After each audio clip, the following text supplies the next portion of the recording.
রাঙ্গামাটির কাউখালী উপজেলার sugar mill আদর্শ গ্রাম থেকে অপহরণের ৮ দিন পর পোল্ট্রি ব্যবসায়ী মোহাম্মদ মামুনের বস্তাবন্দি দ্বিখণ্ডিত মরদেহ উদ্ধার করা হয়েছে। এ ঘটনায় জড়িত মিলের সাবেক কর্মচারী মোহাম্মদ কামরুল ইসলাম ও তার স্ত্রী সাথী আক্তারকে গ্রেফতার করা হয়। মঙ্গলবার কাউখালীর মাঝের পাড়া এলাকা থেকে বস্তাবন্দি অবস্থায় তার মরদেহ উদ্ধার করা হয়।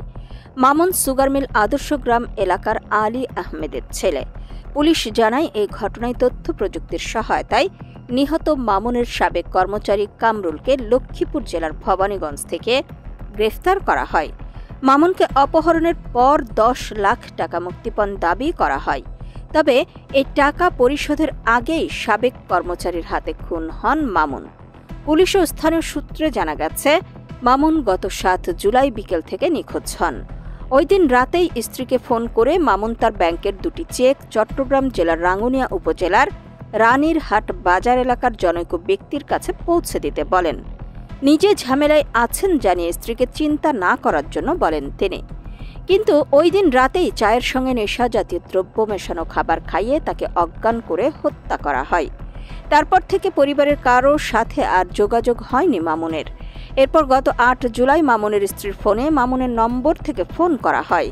এ সময় তাকে অপহরণের খবর দেওয়া হয়। এজন্য ১০ লাখ টাকা মুক্তিপণ দাবি করা হয়।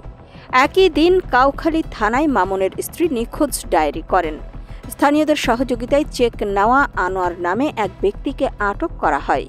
সূত্র জানায়, আনোয়ারকে আটকের পর উঠে আসে অপহরণের সঙ্গে তার সাবেক কর্মচারী কামরুলের নাম।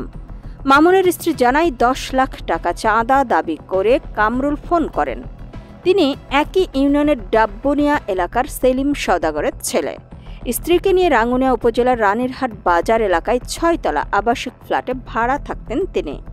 মামুনের স্ত্রী জিডি করার পর নড়ে চড়ে বসে কাউখালী থানা পুলিশ। তথ্য প্রযুক্তির সহায়তায় বিভিন্ন এলাকায় কামরুলের সন্ধানে নামে। পরে ১৪ জুলাই লক্ষ্মীপুর জেলার ভবানীগঞ্জ থেকে এক বন্ধুর বাড়ি থেকে তাকে গ্রেফতার করে পুলিশ। এই সময় তার থেকে মামুনের বিষয়ে বিস্তারিত তথ্য মেলে।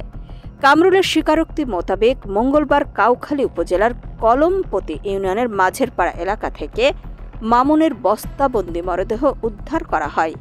পুলিশ হেফাজতে কামরুল জানায়, মামুনকে রানীরহাট এলাকায় তার ভাড়া বাসায় স্ত্রীসহ চায়ের সাথে নেশা জাতীয় খাবার খাইয়ে অজ্ঞান করে ফেলে এরপর তাকে হত্যা করে লাশ দ্বিখণ্ডিত করার পর স্ত্রীসহ বস্তায় করে কাউখালী উপজেলার মাঝের পাড়া এলাকায় এসে তার ফুফা শ্বশুরের বাড়ির পাশে লাশ মাটিতে পুঁতে রেখে পালিয়ে যায়।